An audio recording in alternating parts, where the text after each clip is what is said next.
Exode chapitre 34. Vous avez trouvé? Qui vous voyez là, symboliquement parlant? Hein? Moïse. Et le peuple était en bas. Le peuple se faisait illuminer. Et comment je peux dire? Il avait la lumière. Le peuple avait la lumière à travers des coins. Des coins. Des torches.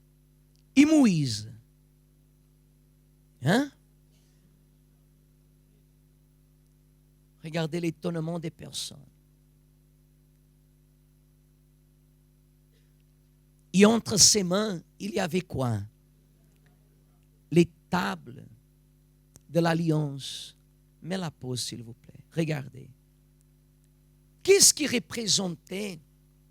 Qu'est-ce que Dieu a voulu que le peuple comprenne à ce sujet? Qu'est-ce que Dieu a gagné ou qu'est-ce que Israël a gagné avec cet exemple de Moïse? Regardez ce que dit la Bible au chapitre 34 d'Exode, au verset 29, s'il vous plaît. Exode 34, verset 29. Dit comme ça. Moïse, c'est bien ça? Moïse descendit de la montagne de Sinaï. C'est ça? Moïse quoi? Descendit de la montagne de Sinaï. Ayant les deux tables du témoignage dans sa main, en descendant de la montagne. Et il ne savait pas que la peau de son visage, elle quoi? Rayonnait, parce qu'il avait parlé avec l'Éternel. Aaron et tous les enfants d'Israël regardèrent Moïse. Et voici, la peau de son visage rayonnait. Et il craignait de s'approcher de lui. Amen, Église. Regardez ce que dit la Bible au verset 30.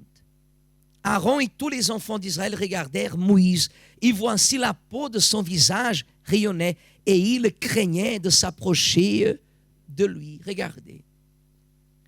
Lorsque la Bible dit que Moïse, et Dieu fait référence dans le passage que nous venons de lire au verset 29, à 2 reprises. Dieu fait référence à 2 reprises que Moïse, il était en train de quoi? De descendre.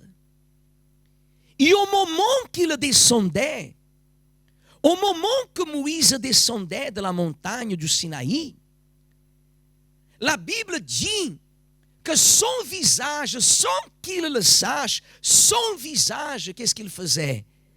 Il rayonnait.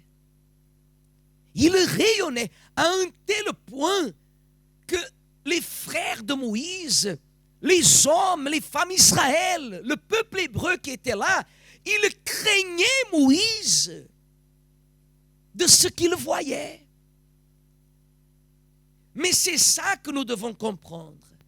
C'est que Moïse, pour descendre, qu'est-ce qu'il a dû faire? Il a dû monter.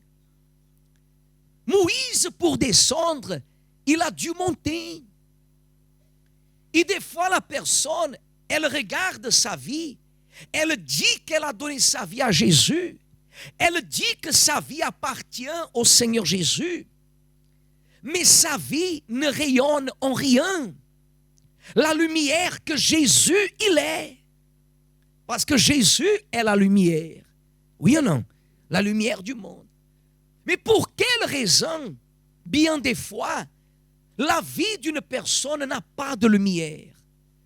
Pour quelle raison, par exemple, bien des fois, la vie de beaucoup de personnes est une vie de ténèbres, est une vie d'angoisse, est une vie d'esclavage? Parce que la Bible dit que là où vous venez de voir, le peuple qui était déjà sorti de l'Égypte, la Bible ne dit pas qu'ils avaient la lumière qui resplendissait en eux. Comme vous avez vu dans l'image, ils avaient de la lumière. Lorsqu'ils s'arrêtaient, ils avaient de la lumière à travers les quoi? Les torches, regardez. Mais ils n'avaient pas de lumière propre. Il n'y avait pas une gloire éclatante. Et lorsque Moïse est descendu, Dieu a voulu que le peuple comprenne que ce qu'il voyait en Moïse, c'est ce que Dieu voulait faire à travers chacun d'eux. Vous pouvez voir que la Bible dit que Dieu a appelé Moïse à monter au Sinaï. Et Moïse, il est monté à l'âge de 80 ans. Vous voulez que je vous dise une chose, Église? Si Dieu, il aurait demandé au peuple de monter le Sinaï, la majorité, pour ne pas dire tous, ils auraient refusé. Pourquoi? Parce qu'ils auraient trouvé une excuse, une lamentation due à leurs conditions. Dieu nous appelle et il nous interpelle et il nous montre le chemin que nous devons parcourir afin que notre vie puisse resplendir la gloire de l'Éternel. Vous savez ce que ça veut dire resplendir la gloire de l'Éternel? Qu'est-ce que ça veut dire resplendir la gloire de l'Éternel? Hein? Qu'est-ce que ça veut dire resplendir la gloire de l'Éternel, l'Église? Hein? Dites, resplendir la gloire de l'Éternel, tout d'abord veut dire qu'il veut faire de nous le temple de son esprit, le temple de sa présence. La vie d'une personne qui peut tout avoir, si elle n'a pas le Saint-Esprit, elle n'a rien. Les personnes sont dans l'église, elles vont d'église en église. Elle saute d'église en église. Or, elle vient ici, or, elle va dans une autre église, or, elle va chercher d'autres églises. Uniquement, vous savez pourquoi? Parce qu'elle a la parole. Mais elle n'a pas la lumière. Le reflet du Saint-Esprit. Le reflet de la présence de Dieu. Est-ce qu'on peut acheter la présence de Dieu? Non. De Dieu, on ne peut rien acheter. De Dieu, on n'achète absolument rien. Mais je vais vous poser une question. Est-ce que Dieu n'aurait pas pu donner les tables de la loi à Moïse en bas? Oui ou non, Église? Est-ce que Dieu n'aurait pas pu appeler Moïse dans un endroit là en bas du Sinaï et lui dire, tiens ces tables. Tiens les tables de la loi, les lois qui vont guider mon peuple. Dieu pouvait ou Dieu ne pouvait pas? Oh, raisonnez, Église, avec votre tête, pas avec la mienne. Raisonnez avec votre tête. Raisonnez avec votre tête. Parce que comme on a dit tout à l'heure, de Dieu nous pouvons acheter quelque chose. De Dieu on peut acheter quelque chose? Rien. On ne peut rien acheter. Mais Dieu ne pouvait pas donner les tables de la loi en bas. Pourquoi Dieu a voulu que Moïse, un homme de 80 ans, qu'il monte au Sinaï? Parce que quand on voit ici dans l'image, on pense que monter le Sinaï, ça va être facile. Monter le Sinaï aujourd'hui, Église, exige entre 3 et 4 heures. 3 et 4 heures. Pour des personnes, pas avec 80 ans. Les évêques, par exemple, l'évêque Romuald qui est au Portugal, qui va amener toutes les demandes de l'Europe, l'évêque de l'Afrique qui est en Afrique du Sud, qui va amener toutes les demandes de l'Afrique, chaque évêque de chaque continent qui va amener toutes les demandes, ils n'ont pas 80 ans. Ils ont quelques-uns 50, 55, 45. Ils vont marcher et ils doivent marcher vite. Amen, Église. En plus que c'est un moment délicat, et ceux qui vont les accompagner savent le moment qu'ils peuvent monter. Ils vont monter. Mais Moïse, 80 ans, est-ce qu'il courait? Non. Est-ce qu'il avait la force d'aller vite? Non. Mais il est monté. Et Dieu l'a épargné, Église. Il est descendu avec les tables dans la main. Les tables, regardez. Un homme de 80 ans, il est descendu avec les tables. 80 ans, physiquement parlant, dans le sens humain. Ça n'a pas de sens. Mais c'est ce que nous vous montrons. Lorsque la personne décide de vivre par la foi, lorsque la personne décide de vivre par la foi, elle se dispose à payer le prix. Elle ne veut rien gratuit. Elle ne veut pas la faveur des hommes. Elle ne veut pas la vie facile, ni même de Dieu. Elle ne veut pas que Dieu lui rende la vie facile. Elle ne compte pas que Dieu lui fasse des raccourcis dans le chemin qu'elle doit parcourir. Non. Elle ne cherche pas à fuir de ses ennemis. Elle ne cherche pas à fuir des luttes. Non, non, non. La personne qui a la présence de Dieu, la personne qui se dispose à payer le prix, elle affronte tout genre de situation. Si elle se trouve dans une situation désagréable, dans une situation pénible, qu'est-ce qu'elle fait? Elle assume. Elle ne recule pas. Parce qu'elle a accepté le défi que Dieu lui a proposé, le défi que Dieu lui a montré.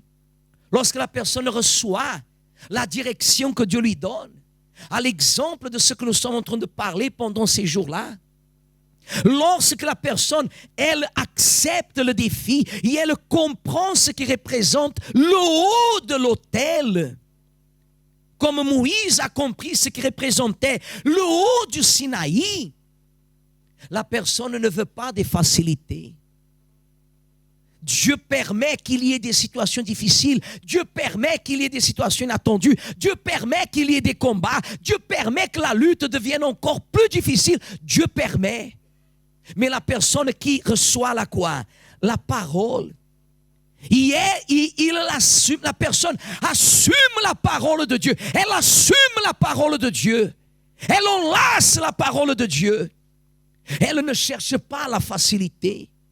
Elle cherche payer le prix. Parce qu'un vainqueur qui est un vainqueur qui triomphe, un vainqueur qui, selon la Bible, est un vainqueur, il doit persévérer jusqu'à la fin.